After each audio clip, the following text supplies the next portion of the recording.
Hi Libra, Sun, Moon and Rising, welcome to Ethernal Realms and welcome to your eclipse reading. So we have two eclipses occurring in the month of October. The first is a solar eclipse. It's a new moon in the sign of Libra in your zodiac, and that is occurring on the 14th or the 15th of the month.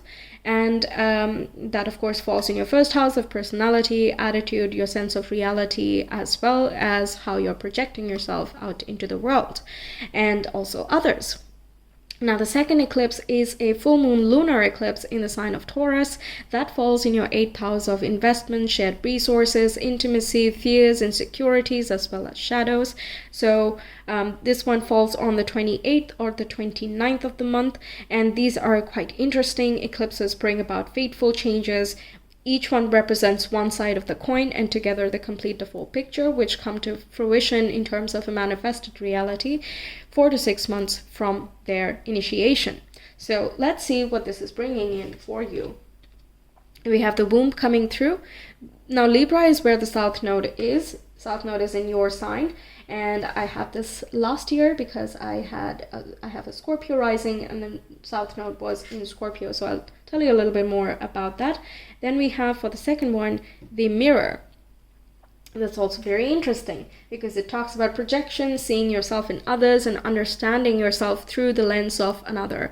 This can be an intimate partner, of course, but this doesn't have to be. It can be someone that you are close enough to share your fears and insecurities with. They can show you a different perspective and therefore raising your self-worth, helping you find a different way of gathering value and managing your priorities, as well as your income and the way that you spread your finances. Okay, now let's talk about the first one because I think that one is going to hit you the most. Now, when the South Node is in the first house, it is about losing a part of yourself. Okay, it sounds more dramatic than it actually is, but it is so revelatory about where do you hold yourself back, because just because it's us doesn't mean everything we do is perfect, right? That has never been the case, right? That will never be the case. So let's just accept our imperfections. So the South Node gives us this unique opportunity, and it takes 18 years, by the way, for the South Node to return to that same zodiac. So this is like once in 2 decades almost of an opportunity to reinvent yourself. Okay, you can gestate. You might not see this new version come out yet because you're still discovering yourself. You're rediscovering, re-understanding, and reconnecting with yourself here. And for that to happen, certain elements need to first leave. The conditions have to be perfect in order for new life to form, just like the womb is. Okay, you need to have the right hormones, you have to have the right nutrients, and the mental state, emotional state of the mother figure.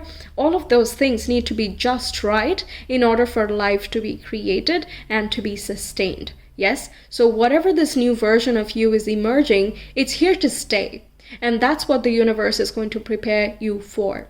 All right, how do you relate to yourself? How do you relate to relationships? What is the value of relationships in your life? Do you avoid them? Do you attach to them? Where is there an over expenditure of your energy or no expenditure at all? How can we rebalance this whole situation?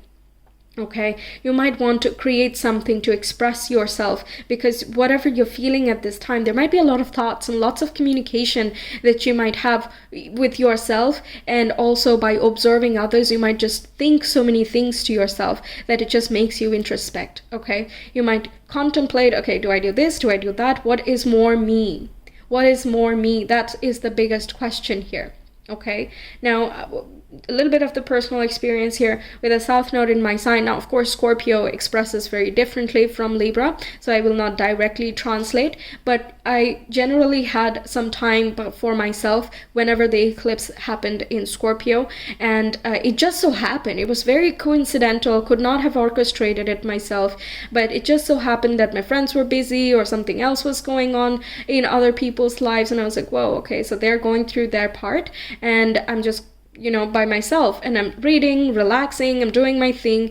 But all of those things also had this depth to it of, why am I the way I am? What is most authentic to me? Where do I feel, manipulated, controlled, or as though I'm not channeling my power effectively? The topics that are more closely associated with Scorpio, of course. And towards the end, it felt as though I was tired. South Node, wherever it goes, it creates a little bit of tiredness so that you don't resist. Okay, and that's a very, very important ingredient. When I first heard about that, I was like, oh no, I don't want to be tired, right? But in hindsight, I'm like, good that I was tired, because otherwise I would have resisted a lot of those thoughts. I would have tried to go outside and make something happen. I would have forced something to work and things like that, which would not have done me any favors. They would have just, drained my energy and probably got me burnt out or sick or something like that if I overstressed myself, and so on and so forth. So it's so by design that this is a golden opportunity for us, right? Whoever experiences this, before Scorpio, it was Sagittarians that experienced, then us Scorpios, and then now you guys Libras. Okay, so very, very golden. Beyond this point, you are so much surer of who you are. You are much stronger than you are, even physical strength wise. If you struggle with keeping your physical health active, dynamic, and like on it, when you need your body, it should be there for you, and so on. You might be figuring out ways to eliminate certain habits or certain toxins in your life, doing a proper purge or a cleanse and being dedicated to that, so that you can create more abundance in your life, and you will. Okay, now whenever the first house comes in, that's where you are, that's where you begin, right? That's the point from where you decide, okay, what do I think about my finance? What do I think about my relationships? It's from that first point that you project yourself onto the other 11 houses. What are my ideals? What are my unconscious mind? How do I sleep? How do I rest? How do I care for others or myself? Things like that, right? It's a very powerful spot there. So let's see some more about what this first eclipse is bringing in for Libras, please. Now, the Mercury, the planet of the mind, that is as well going to be close to this eclipse. It is also right opposite Chiron, so there is massive healing, or at least awareness of what makes us sick, mentally, emotionally, physically, spiritually, whatever, right? Sometimes I've also noticed people go like, no, my life is great. I don't need to change anything. I don't need to be anything else. I don't need any better. Okay. But the thing is with eclipses, we don't consciously realize that we need those things. It's the unconscious over time and our spiritual selves that make eclipses work the way they do. And it's quite mystical. You may not believe it, and whatever the case is, right? I found it very hard to believe initially, but I just observed it very, very consciously over many eclipses to see what it actually does. And it's truly, it's hard to explain, okay? It can only be experienced, it can only be felt, but yeah, hard to explain. Okay, so we have the Queen of Swords, the Empress, lovely cards coming through, and we have the womb there, which is directly corresponding with the Empress. Some of you who are wanting to get pregnant, perhaps, you could be getting there. We have the Emperor too, which is the counterpart of the Empress. So there can be some partnership coming in. Again, you have the North Node in Aries, which is in the partnership sector. And that can talk about you being inspired and being fueled by your partnership life. It can be a professional partnership. It can be one-to-one connections with a friend. Or this can be in terms of contracts as well, perhaps going through some interviews or something, trying to get a contract that is most stable and suitable for you at this time, so that you can nurture your hopes, dreams, and wishes and take them forward. Yes, I've also, the pregnancy example can be applicable. Of course, not everyone is going to get pregnant. If you're not wanting to, then you won't. But that itself can be quite taking a lot of resources from you, right? So make sure you're replenishing, you're taking care of yourself, slow down a little bit, care for you, and kind of engage in activities that make you feel more like yourself, like I was saying. We have the death and rebirth. This is that purge and that cleanse I was talking about. It is a truly revolutionary time for you. You are going to recognize a different side of you. Maybe not immediately, but watch 4 to 6 months beyond this point. Something you read, something you think around this time could be just the seed. You might think it's not that important, but as you notice, you're actually moving towards that path, or you're hearing more about that idea or that strategy, that plan that you have. It just makes more and more sense as time goes by. And initially, you might not have all of the resources to make something happen, or at least you might not realize it, but it is there in the background. It is a long time coming as well. It is bound to happen almost.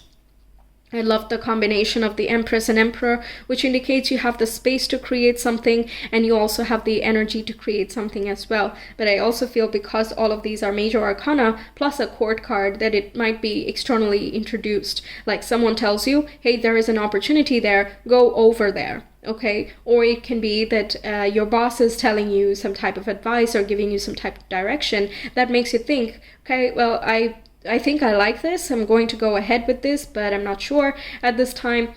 Then you move forward, and then you kind of observe what your thoughts and feelings are about this, and whatever you discover, that can give you a lot more insights on who you are as a person. Even though it might be a career related thing or a relationship related thing at first, you realize through it a lot about yourself. Okay? I don't know how else to explain it. I think that I did good, I hope. Okay, you let me know. It's a little bit of a deep time. I can't, nobody can dodge that, but I don't think we should either, because it just allows us to be ourselves, right?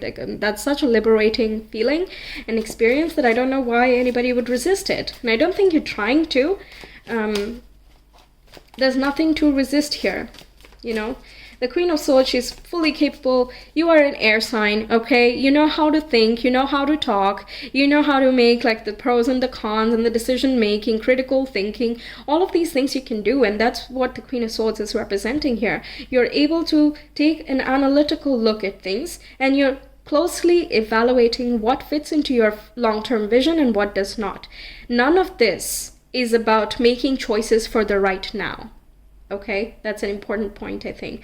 It's about putting yourself in a strong position for now and for the long run. All right, I think that's your priority at this point as well. Relationships for the long haul, not temporary, not short term, not just a chemistry, a fling. No. If it's a career, you want to feel stable in that thing, or you want to be excited by it. You want to see that there is a future. And with all of these, dominant signs, this death and rebirth connects with Scorpio, which is about power. And the Emperor is in that power position. The Empress is literally the earth and nature. That is immensely powerful. And the Queen of Swords has this mental power there. Okay, so you might be thinking about what empowers you ultimately in life. Okay, now the mirror, let's talk about that. The second eclipse, what is that bringing in? We have the Hierophant. Okay, with the Hierophant, all right.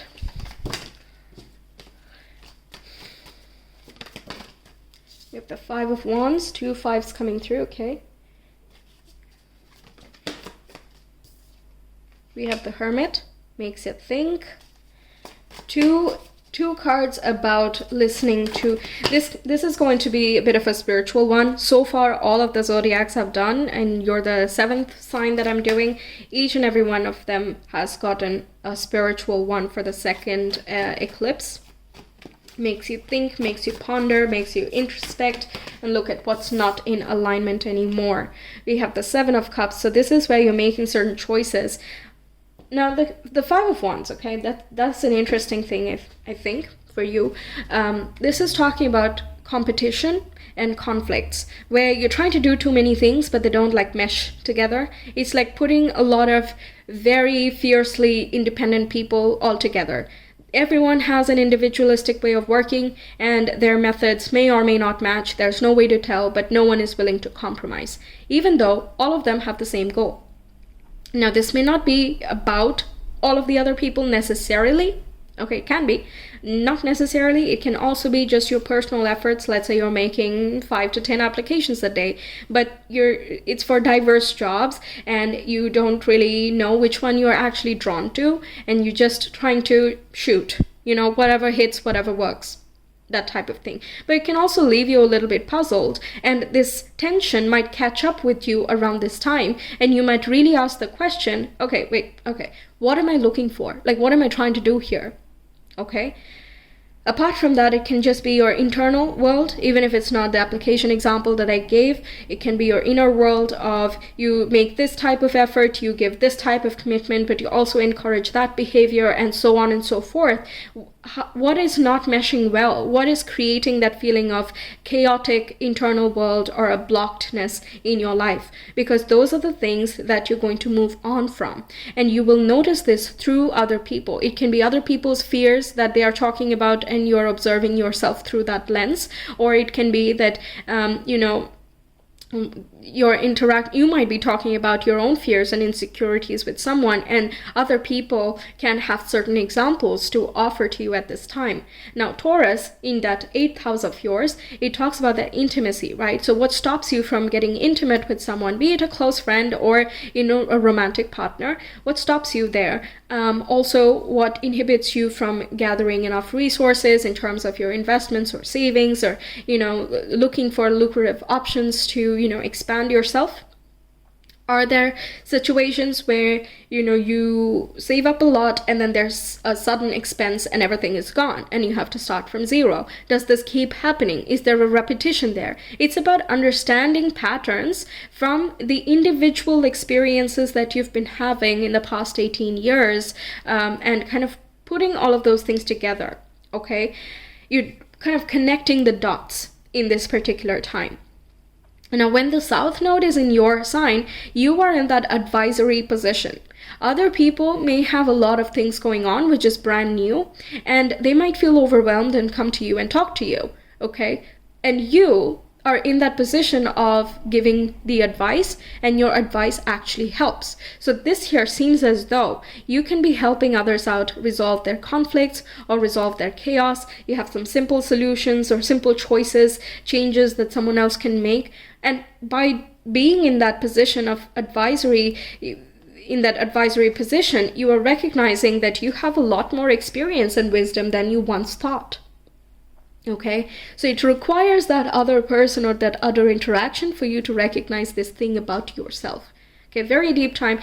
Again, it can be hard because everyone's kind of wrapped up in their own thing, it might feel, and nobody's asking, hey, so how are you and how's it going, in a very realistic, in a genuine way. They might ask in passing, but you might sense that, okay, that person is going through a lot, I can deal with my stuff, and I'm just going to help them out. Okay, and that itself can give you so much information about who you are, who you have become, how courteous you are, how genuine you are, and things like that, okay? Because the Hermit there talks about the authenticity with which you connect with yourself. The deeper you connect with you, the deeper you can connect with another. And I know Libras love to connect in any way, okay? Be it professional or personal, they like to connect, they know how to connect. So if you're connecting with yourself on a deeper level, you can get more intimate with another. You can understand another more intimately. And this, I think, is heightening your sensitivity and your empathy. It won't overdo it, don't worry. It's just upping that so you can connect with even more types of people. Later down the line, you will again see the results 1.5 years from now. You'll just be so much more confident. It's an exciting ride, essentially.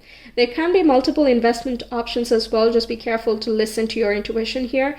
By investment, I don't always mean financial. It can be your energy and your time. You might be called in multiple directions, and you have to choose what feels right to you, because you can't be in multiple places at the same time, right?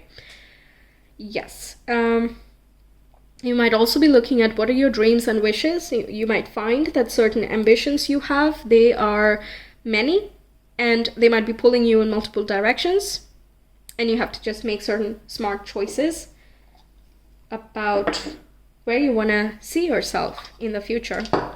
Okay, be patient with yourself, be calm with yourself over here. Just take your time, let it sink in, let it the answer will reveal itself. That's the wisdom of the Hierophant and the Hermit. When you keep thinking about something, or it's just in the back of your mind, it's not that nothing's happening. It's not stagnant. The mind is very smart, okay? It keeps on processing information. It keeps on giving us, nuggets of awareness. Okay, we may not consciously recognize that, oh yeah, this comes from my subconscious over there. Of course not, but either way, it has a way to help us out. So what else can we know about the first eclipse for Libras, please? We have the 7th house, Aries and Venus. Wow. Okay, a lot about the partnership sector. We know that already. So you could be meeting someone that you're excited by and you feel like you want to, have a legacy with them. It doesn't have to be romantic again, but it can absolutely be. If you're looking for someone here, eclipses definitely bring about that new person in there, and you will find that you're not resistant to it. So you're not going into it with all your guards up and you're like, well, my past experience has not been good, so I'm just going to keep you at an arm's length. I don't think you have the energy for that anymore. You're just going into the connection, into the date with like, look, I'm just going to be me. You can like me or you can leave.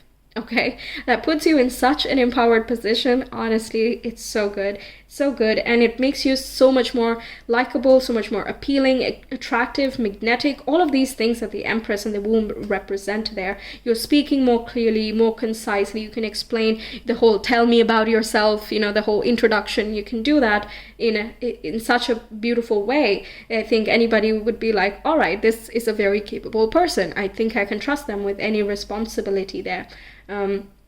Others might be seeing you as someone who's quite passionate or driven and ambitious as well, and you're not even trying to do it. You just are. You have this side to you. You may not see it, or you might not describe yourself as that, but others see this side of you. Okay, and you might because you don't know of it yourself, it's so useful and helpful when other people tell us that this is how I see you, and give you a little bit of compliment in that regard. If I love your clarity, I love your decision-making skills, or whatever the case is, right? Second, in terms of contracts as well, it looks pretty nice. Other people are in a position to help you out.